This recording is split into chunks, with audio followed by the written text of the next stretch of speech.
name's Jim LeGrand. I teach in the history department here at Messiah College and worked with Megan over the past year, and really pleased that what Megan has produced and that all of you get to hear about her good work this afternoon. For those of you who maybe don't know Megan quite so well, let me say a few things about her. She is one of our seniors. She's graduating this spring with a degree in history with social studies certification. She's the holder of the Provost Scholarship here, the Dean Scholarship, and also, this is a little bit more rare around Messiah College, this is my first experience with this at least, the Hershey Company Scholars Program Scholarship. She's a member of Phi Alpha Theta, which is the History Honor Society. She's currently president of the Messiah College History Club and previous treasurer of the History Club, as well as being a Smith Scholar intern for Professor Michael. She's already presented a variety of different forms and types of historical scholarship, including a paper that she gave recently at the 2012 meeting of the Conference on Faith and History. At that conference, she gave a paper entitled, "In Union There Is Strength, Nationalist Sentiment of the General Motors Corporation Sit-Down Strike of 1936-1937. But let me say, before turning it over to Megan, let me share three reflections, three themes. As I sat back and recently and thought back of, it's been a whole year, I think now, of working with Megan. Among other things, these three things stood out. The first thing is that, as I think you'll all recognize, maybe as some of you know already, this project, iHershey Tour, a guided tour of Hershey, Pennsylvania in the Industrial Age, an app for iPhones, iPods, the iPad. This project very much emerges out of Megan's own personal history. She's very familiar with this region, the Palmyra, Hershey region. Has worked at Hershey's Chocolate World since 2006. I think I see over at the table there some evidence of that. So this is history that's very close to Megan. Local history, public history.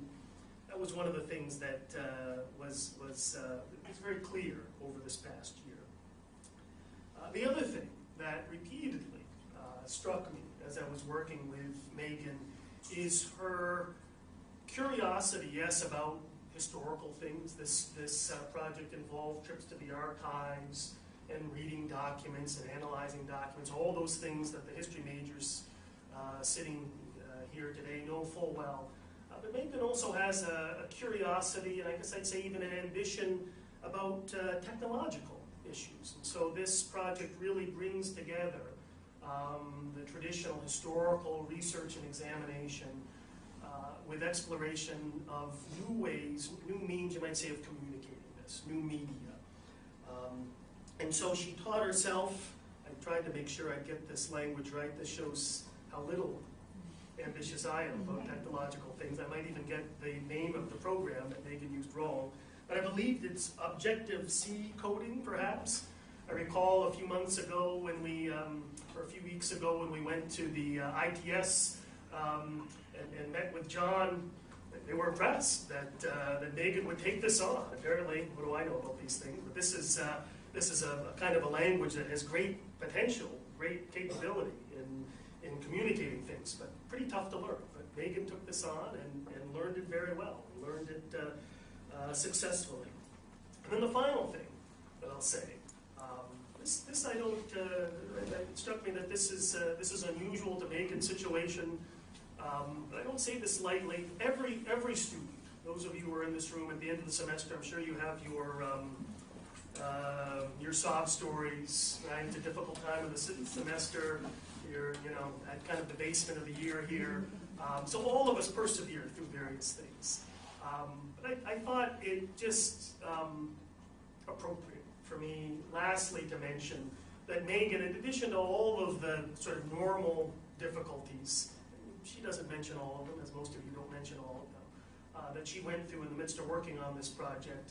I think it had a particularly challenging semester. Dealing, as I think you know, with kidney stones, right? So I think that would sort of lay me out flat. I'm not sure I would be doing anything, even giving some easy little introduction to a paper or a project. But Megan is a perseverer. As much as I know Megan, at least, she is someone who perseveres through difficulties. I joked with her, I guess this isn't going to build much of an appetite for chocolate, but I was kind of playing around with alliteration and the phrase kisses. There's some Hershey kisses over there, kisses and kidney stones, but that's probably not going to have us eat much chocolate either. But I did want to note that it is very impressive. Megan's work stands on its own. It is an enormously impressive project, but I think for me personally, I'll just share, made all the more impressive given the kinds of struggles that she overcame to get to this moment, to this day. So please join me in welcoming Megan.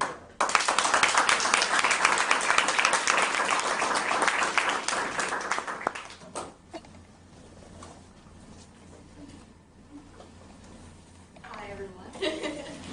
Thanks for coming, and thank you so much for the beautiful introduction, and thank you for getting me through all this stuff and with the kidneys and all that. And it's been quite a ride, but it's been great. And thank you all for coming. I'm going to start really quick. I'm probably going to have to take my jacket off because it is really, really, really hot in here. So be warned, but and then all the pictures go. So to start my presentation, hopefully it works. I'm going to be starting at the end of the story. That is the story of Milton Hershey's chocolate factory at 19 East Chocolate Avenue in Hershey, Pennsylvania. I don't know how much you guys like to read the news or watch the news or listen to the news, but it's been a big topic in the news since the middle of October. Back on October 22nd, it was announced in the Harrisburg Patriot News that there was plans to potentially raise part of the old 100-year-old chocolate factory, and that the Derry Township Design Review Board would be reviewing this the following week on October 29th to hear a petition from the Hershey Company, which we're going to talk about throughout this presentation, to demolish that. And it's been something that's been going on for a little while. Earlier in 2012, the chocolate factory finally closed. They packed up shop and moved across town to the West Hershey plant. So this wasn't really much of a surprise. And then after the chocolate factory discontinued production, they sold the facility for $50 million to Chocolate Realty, a Delaware statutory established by Net Lease Capital Advisors. And in turn, they're leasing the property back to the Hershey Company for a lease term of 40 years so that they can use the offices in the rear. So this is what's going on right now. It's not very pretty, obviously. So by November 5th, 2012, so this is about a month ago now, there were crews had begun to demolish part of the factory. They're actually demolishing kind of from the inside out. So there's sort of like a courtyard hole in the middle of the building. And they promise that they're going to leave the smokestacks, kind of the iconic smokestacks, I don't know if you can see them in any of the pictures, and the Hershey cocoa bushes at the front of the building. But they had determined that it'd be too expensive to do much else with the building other than to tear it down.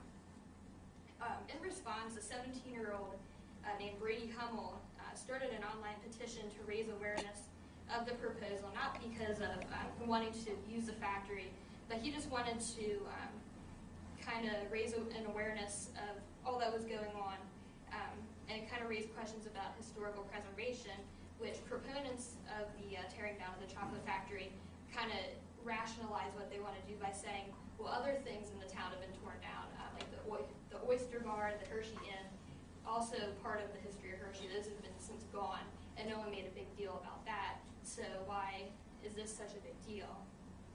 So with that being said, there's been a lot of other articles written by the Patriot News about what do people think about this. And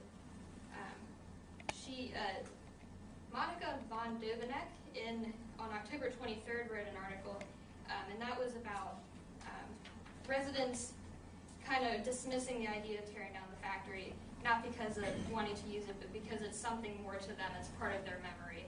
So to some, the factory represents the cornerstone of the community and the family's means of survival. And I'm going to show you some of what people think about this.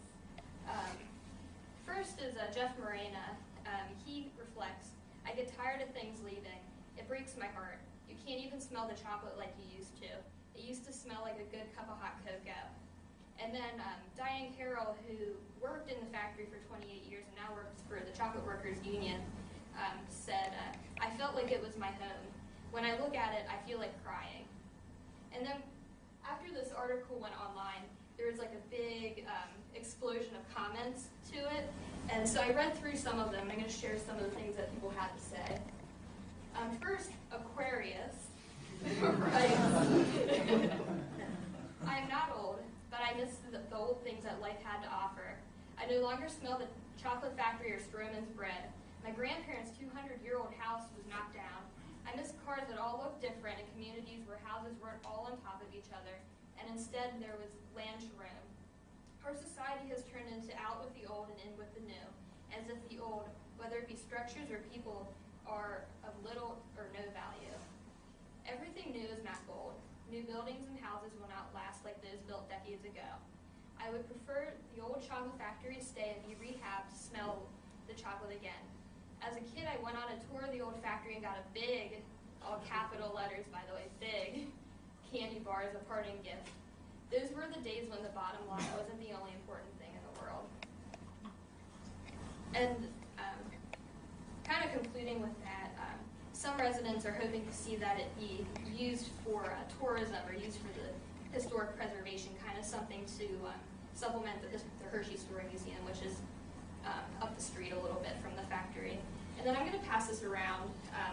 This was the Sun, not the New York Sun. This is the Hummelstown Sun. This is a little local newspaper. And one of the old CEOs of the company, Dick Zimmerman, he wrote, and you can see it, it's right here on the bottom of the picture.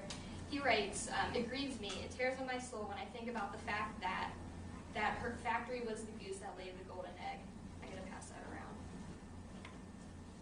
And then on the other side of the fence are quite a few people who kind of view this in just the opposite, who, for more economic reasons, perhaps think that the factory needs to go. So D-Man 115 wrote, "Please take down that ancient factory. We don't need another museum in Hershey. Yes, keep the iconic symbols of the smokestacks and the bushes. That's all people really see anyway. No one outside of the old factory workers knows what the inside looks like today. Milton Hershey wanted state-of-the-art. That's exactly what he built 100 years ago. It's no longer state-of-the-art. Tear it down and put something productive in its place." And then one of my personal favorites, Eric Blair writes on Penn Live, "The factory needs to be turned into a self-sustaining mini village. Hopefully part of the factory should be kept for an indoor market. Some offices will be needed, a hotel and some housing, so there are people who will use the market and be able to walk to work and dine at local downtown restaurants." And Krusty One replied to this, "Bring in the Oompa Loompas."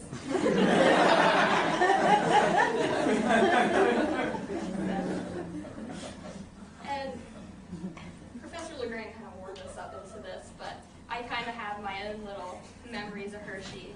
I was born and raised in Hershey, so this is kind of old news to me. My dad works at now he works at the new factory, but he used to work at the old factory back in the day.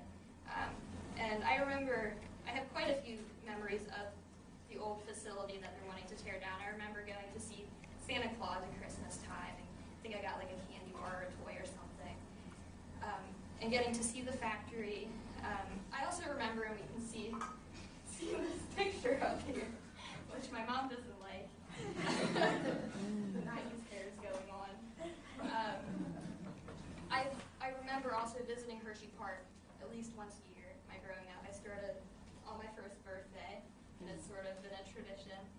And I've also, as we've already mentioned, I've worked at Chocolate World for quite a while, so this is kind of something almost that runs in my blood, and kind of what I came up with, and I don't want to sway anyone to believe anything either way.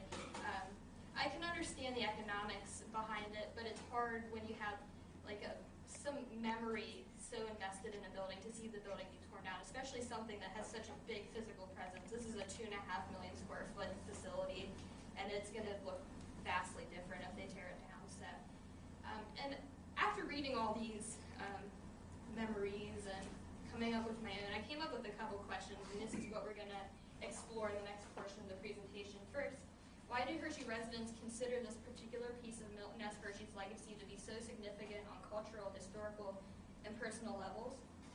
And second, why are others less interested in preserving the seemingly empty, deteriorating artifact of the American Industrial Revolution? And this is not some sort of idea I just came up with out of nowhere. A lot of scholars, especially in recent years, have been trying to wrestle with this balance between history and memory.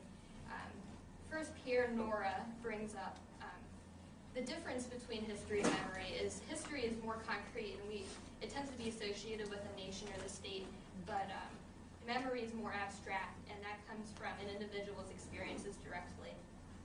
And then John Bodner, which I put up in PowerPoint, in his essay titled Generational Memory in an American Town, he brings out that in the process of orally recounting our memories, we engage with the past, participate in the process of historical analysis, and we create history, whether or not we're historians. He also brings out that memory can be defensive, didactic, meaning to teach a lesson, selective, and subjective. And he quotes, the manner by which people recall the past and use it to fashion outlooks in the present can be determined from life histories. He also mentions, and that definitely is true in my experience, is that memory is formed and changes over time. And the more time you have to reflect on something, you might come up with a different response than you did 10 years ago or however long. And also, and this doesn't necessarily apply quite as much to this, but it's important to note nonetheless, that members of different generations can view the same historical event through much different lenses. And that generational memory is very much influenced by individuals' experiences with authority such as the church, industrialists or your boss, and political parties or political institutions. So the next little article I found that would be worthwhile, David Thielen, in his introduction to his edited work titled Memory in American History, the challenge of both history and memory is to recover the past and introduce it to the present.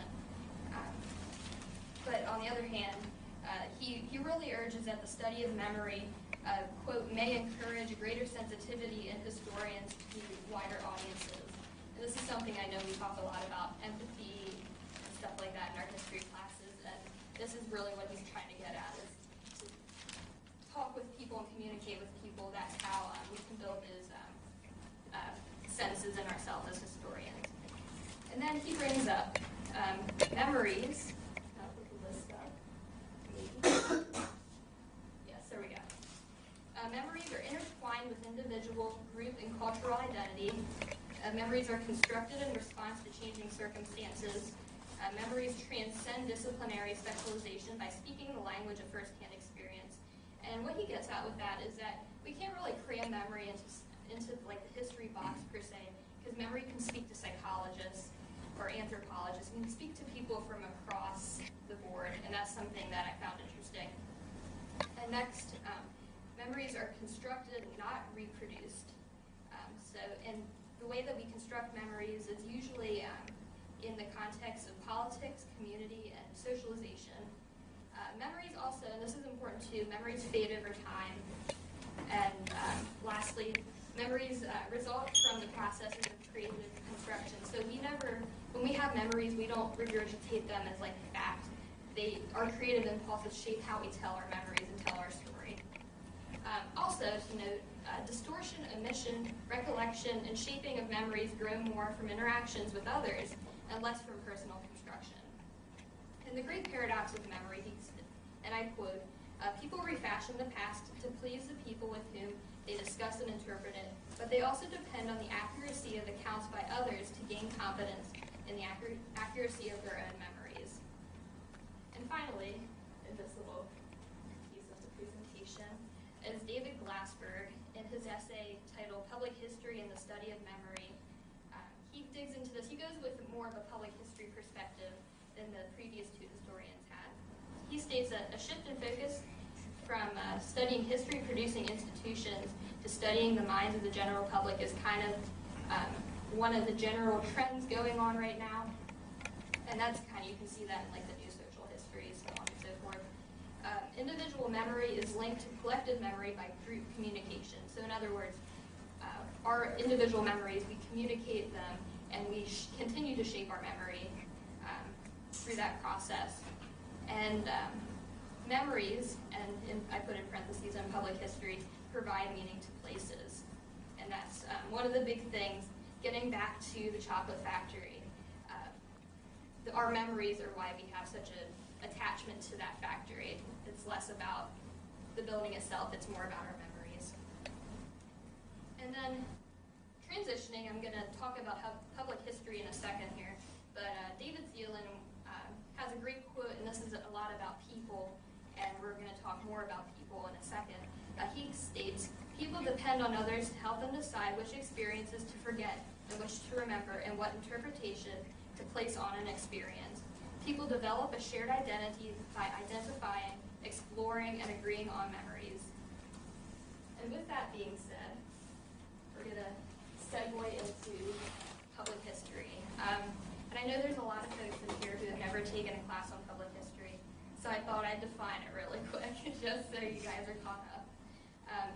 We can define public history as history in the public sphere.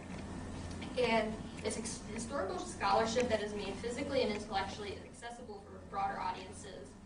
And it's the work that most directly affects the public. And the public, in turn, relies on the works of public historians to build their historical knowledge. And we're talking about like museum curators and those people, but it's also important to note that secondary history educators also play a part in this. So, go history for everyone who's history ed. It's also the ways in which history is applied or put to work in the world, or how history that is applied to real world issues.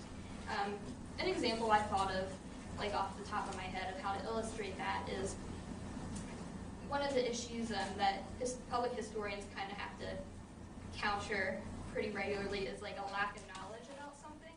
So the Smithsonian Institution's National Museum of the American Indian down in Washington, D.C. is one example of many, trying to bring a more correct history, if you want to call it that, about the Native Americans that isn't what we think, it's more like the real thing, to the public audience, while making it like accessible to their learning styles and such. So, where is public history? You can find public history all over the place. I should have put up their secondary social studies classrooms, but I forgot. So, first is history museums. A few I wrote down really fast. The Smithsonian Institution, their museums, the Museum of American History in D.C., and then the one I just mentioned, the Museum of the American Indian. And then also, this is for Megan Sullivan, the National Park Service's National Historical Parks. And I put down Harper's Ferry, West Virginia.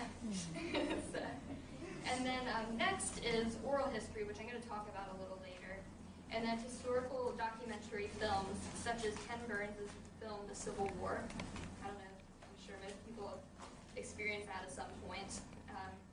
And then we have living history sites, such as Cloning Williamsburg in Williamsburg, Virginia. And then we have the digital humanities. And I'll put my shameless plug right there, but I have more to say than that. Some of the stuff, and I'm going to talk about this in a little bit. I have quite a few things to say about the digital humanities. Gravesite digitization projects on Google SketchUp. I've seen that. primary source document digitization projects, making things that are only available, say, at the Library of Congress or the British Library, available online to anyone who's anywhere in the world who has internet access. And then we have websites and iOS apps, and then iHershey tour. So, what does public history have to do with memory? Well, it's important to note that public historians, in their craft, preserve individual and collective memories. And one of the ways that this is done is through oral history interviews. They facilitate the collection of memories through archival management. They incorporate oral histories in their research. And a little shameless plug again, I use a lot of oral histories in my project. And they appropriately present findings to wider audiences. So if it's done well, these memories aren't just left in a box or in a shelf. These are brought out, as I did, and I'm going to talk about that in a little bit, to tell the past. So, I'll just read my transition. One of the ways that academic and public historians have reached wider audiences, in recent years especially, is through the digital humanities. First, what is digital humanities? This can be defined as the application of computing and digitization to data collection, project creation, research, and teaching in the humanities. The digital humanities challenges humanists, historians included, to adjust their research, teaching, and writing methods to appeal to broader audiences. And yes, I have to take the jacket off. I'm really sorry. It's getting really hot. It also is challenging us to speak, and I say that in quotation marks, speak a technical language, and we have to go beyond Mozilla Firefox and Microsoft Office. This is getting at, it's requiring us to know HTML coding or know Objective-C, as would have been up there if I didn't click twice and had a way to get back, and be able to develop these on our own or get help. So where are the digital humanities for historians, or where is digital history? And now we're on the right slide. So the first place is in the field of data archiving and retrieval. Examples are Past Perfect. That's a program that archivists use for like local historical societies. And then Zotero, which is a popular one here at Messiah College right now. And that's a web add-on, so it shows up in your browser, and you can compile web resources, you can make bibliographies, and it also has like a networking function, so you can share your stuff with people. At least that's what I remember. And then in the field of data visualization, Google SketchUp, and that allows us to digitally reproduce a physical artifact and then save that. And the example was grave markers, but you can make just about anything with it if you play with it long enough. And then in the area of primary and secondary source digital preservation, a couple of sources I've seen that are pretty good are Early American Imprints Series 1, and that's for the early American people. Yeah. So, and that's digitized searchable PDF files of primary sources. And there is a lot of stuff. I didn't look it up, but there's thousands and thousands of documents, and you can access them anywhere, provided you have a subscription. And then there's JSTOR, which is a digitized searchable PDF file of primary sources, and more than that, it's for academic journals. And again, that requires a subscription. We have that through the library, but other people might not. And then, moving on, and I put my shameless plug in again. In the area of web resources and mobile applications, we have the Roy Rosenzweig Center for History and New Media, which for teachers there's like lesson plans, primary source documents to download and print, and then there's essays for you to read, and that's through Historical Thinking Matters. There's links to other web publishing tools, which is pretty cool. I was playing around with the timeline builder the other day.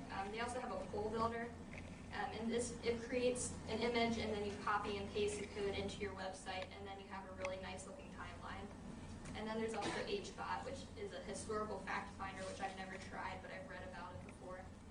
And then the last thing I've seen is web exhibits, and Roy Rosenzweig had a link to the September 11th digital archive. So you can, it's instead of going to the museum. If that doesn't work out for you for some reason, you can always look at the stuff online. And then finally, my project, which I'm going to talk about soon. So hang in there with me. Okay. And one final scholarly work I wanted to mention on the topic of Roy Rosenzweig. I had read his book about a year ago called Cleo Wired, The Future of the Past in the Digital Age, and it's a collection of essays that was actually put together after he passed away a few years ago. And he was really wrestling with this, and he was one of the founding fathers of the Center for History and New Media. So he brings out kind of what are the benefits and what are the drawbacks to digital history.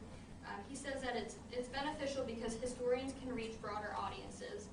He quotes, at its best, interactive technology has the potential to make exciting materials available to a broader audience, to give students and others direct access to primary documents that might not be available at the Library of Congress, but not at their local library. And what are the challenges facing digital history? The first challenge is democratization versus the privatization of resources. In other words, the public can access Wikipedia or the Center for History and New Media for free, but JSTOR has quite a hefty subscription fee attached to it. Second, the public's role in historical authorship, which can be a good thing and can be a very bad thing. And he quotes, finally, the web offers one key departure. It lets users produce their own versions of history and place them in a public context where no one regulates access, no gatekeeping organizations police content or methodology.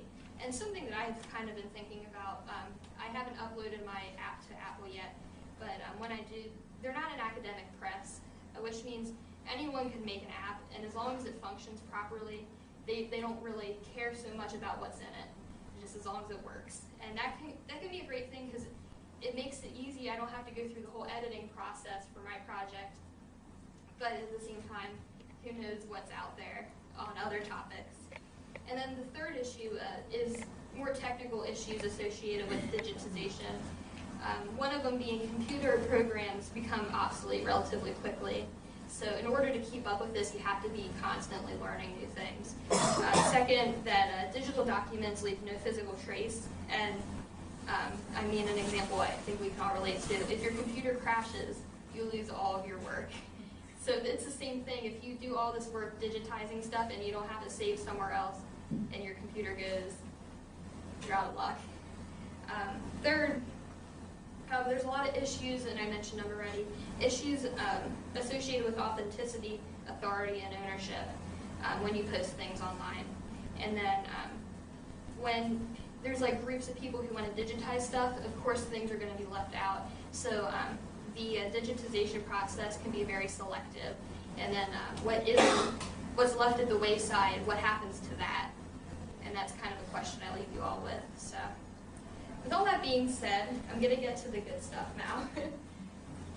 This is my project, and I titled it Hershey in the Digital Age.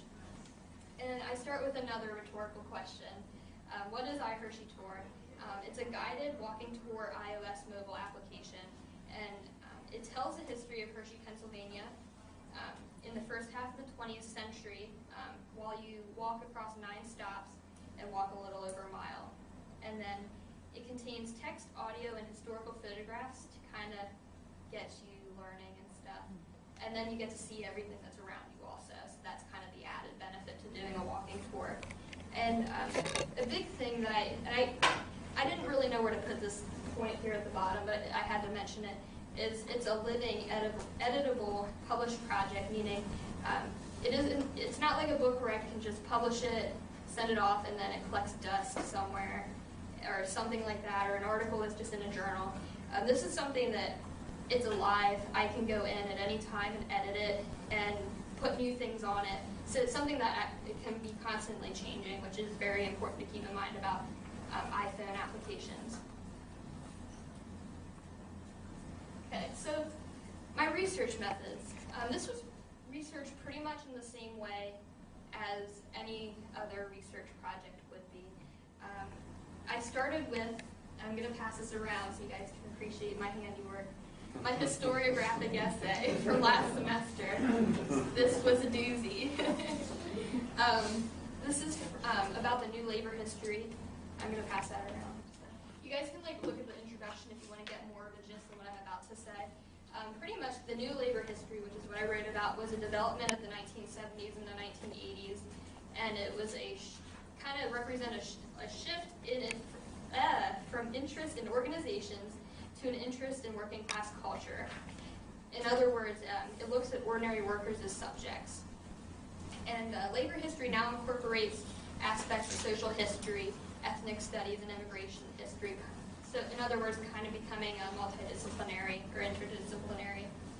And then once that was done, I started, and this was over the summer, archival research at Hershey Community Archives and Derry Township Historical Society.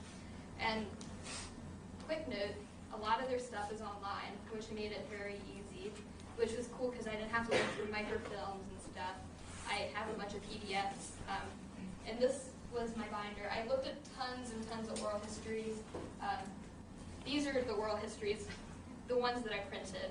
And then I ran out of space in my binder, and then I just kept them on my computer. But this is kind of the stuff I did, because I really wanted this to be a project about the voices of the people in Hershey. Instead of reading government documents and stuff, I wanted to read the voice of the people. So, I also looked through some newspaper clippings and some of Milton Hershey's personal letters to fill in the gaps that weren't filled in by the oral histories that I had read. And then I'm also going to pass around in another little book. This has been lurking in my basement for years. I was hoping I'd use it one day. Kind of a fun little primary source, and you guys can look through it. I used some church history out of it, but it's from 1976. And I'm sure Grandma remembers this book from back in the day. And this has been hanging in our basement. So this is another fun little source to look through a lot of pictures. So, and then my writing method. So besides all that, I had to learn how to write apps, because I didn't really know much of anything other than HTML code, which I found out doesn't really help you very much in writing iPhone apps.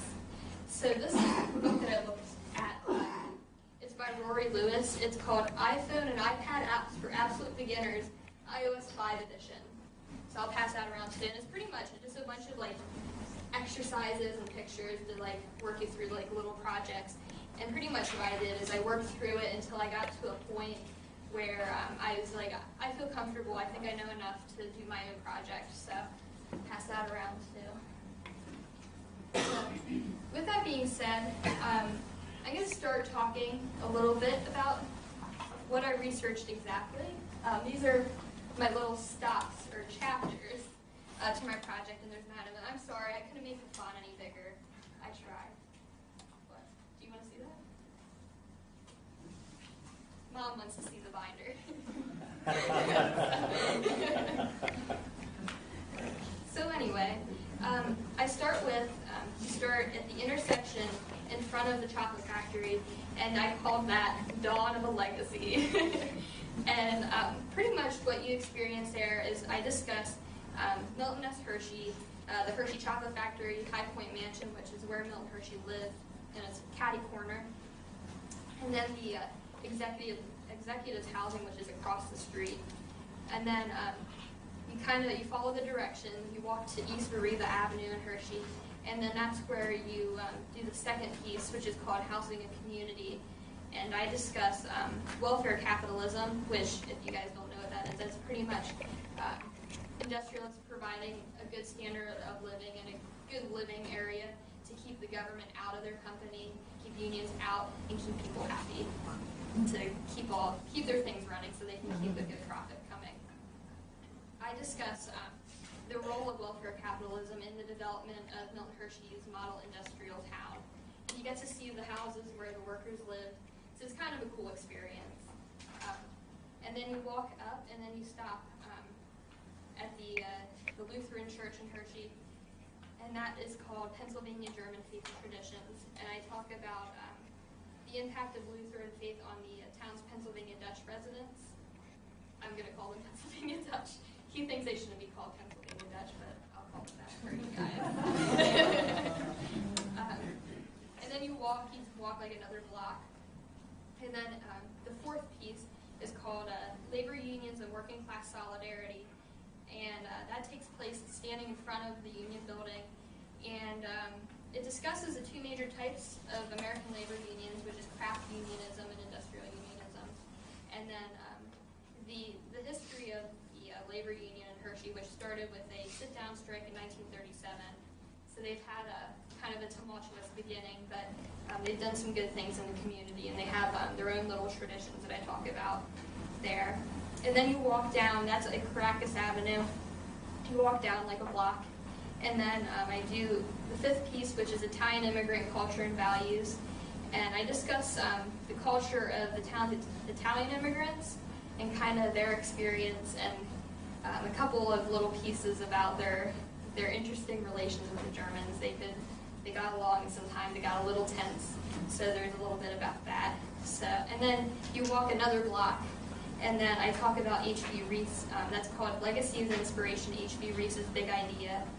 And then there I talk about Harry B. Reese's founding of the H.B. Reese Candy Company, and that was very involved with Milton Hershey, and he provided them chocolate, and how he grew, especially getting into World War II, and how he developed the peanut butter cup actually out of rations during World War II. And he wasn't able to produce anything but his peanut butter cup, but he had to reduce the sugar in it. And then that became the staple, and they thought that was going to ruin the company, but that was their big moment. So I talked about that. And then I go to the seventh piece, which is called Serving a Community, Cronio's Market. And I talk about the impact of Cronio's Market on the town's Italian community, especially during the Great Depression, and kind of what they contributed. There was a little piece that I wrote in there about there was a tradition of making wine during the fall, and they would get wine grapes in to kind of foster this tradition, so I figured that was important to throw in there.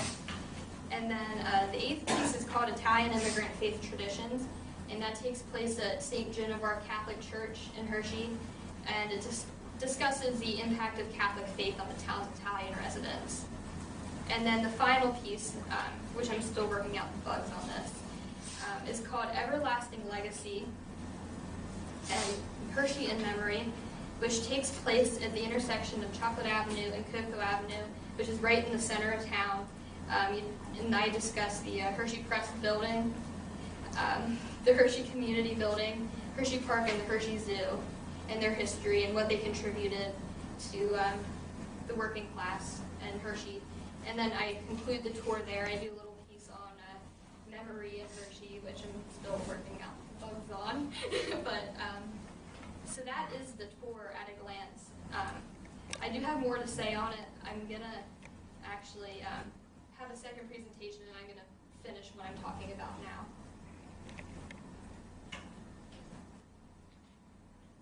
A few details about the app, in case you guys want to go and download it, which I hope you do. That would be really nice. It's going to be available on the App Store by early January. I hope to upload it next week. So keep your eyes peeled. And I'm sure we'll probably send a little email or something. You guys will know somehow.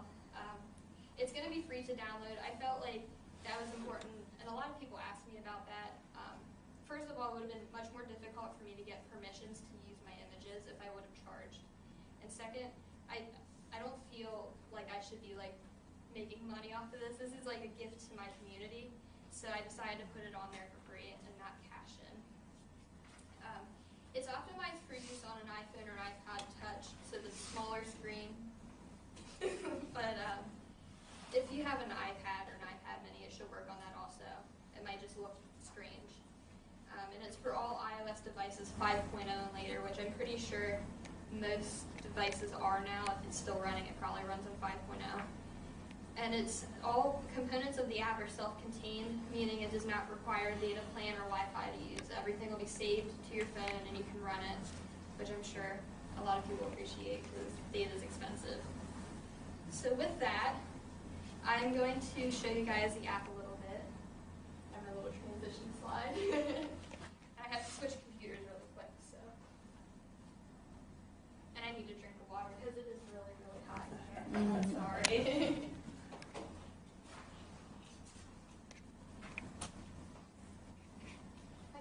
Turned on, so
make it look like you're running it. And that means it works.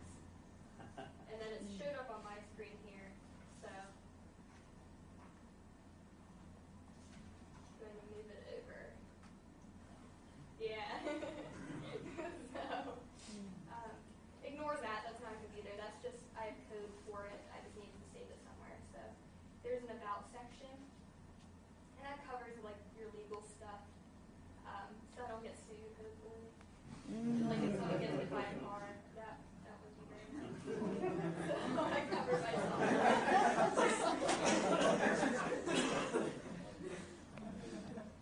So no suing me, please. And then you hit start, and it goes to the menu here. And there's 2 pages in the menu. I couldn't fit everything on one without making it look strange and small. So let's click on the first piece here. I'm not going to go through the whole thing, because I don't want to bore you guys to death. But, so this is the first page, and pretty much what you do, you click through. The audio is not in it, it will be there soon. And you just listen through.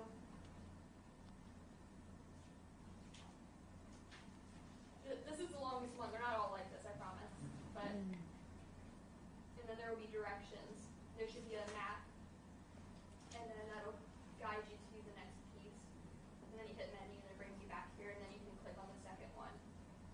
So that's pretty much the basic gist of the app at this point. It'll be really cool when it's finally online, but please don't sue me. Then one final piece I want to show you, if I can get to it, because this is very strange looking to me. Is I'll show you what goes on underneath the hood, because it isn't all pretty like that. I just have to switch it on my screen really quick.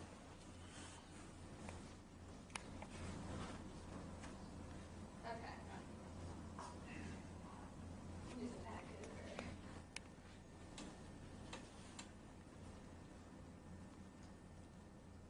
Let's go to.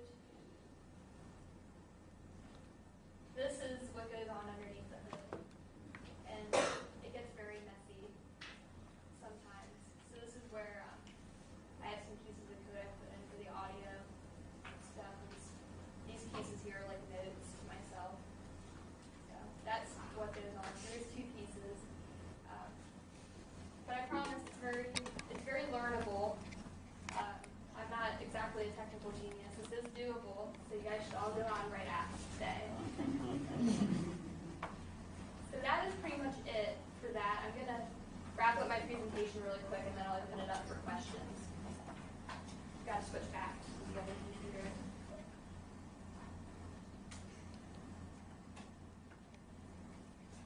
Okay, this is my sales pitch. Next month, I invite you all, and invite people who aren't here also, obviously, to come and see the app in action. So we're planning a little trip to Hershey. It'll be either on January 12th or January 19th. We aren't sure yet. It's a Saturday though, either way. And we're probably going to go in like late morning till like mid-afternoon sort of deal. And then we might have lunch together. I think that'd be nice, but I didn't really tell anyone about this yet. So we'll be having transportation. We'll probably get like a 15-passenger van, or as much transportation as we need. I can also give rides in my own car if that is necessary. And we're going to send an email soon, probably as soon as we come back from J-term, about this little trip we're putting together. And really quick, please wear comfortable walking shoes. We're going to be walking all over the town, so I wouldn't want you guys to be uncomfortable. And also dress for being outside in the winter, although by the looks of today, we might not have a winter, so in that case, don't worry about it. But be prepared to be outside for like an hour and a half at the most. And also, please bring your iOS devices if you have one, because I'm sure there's people who don't have one that want to be able to see one at least. So if we could share, that'd be really nice. So, and that wraps us up. I'm going to have more to say about it. I don't want to give everything away and then not have anything to say at Hershey next month. So that wraps up what I have to say today. But I hope that you all consider coming with me in January and see the real thing.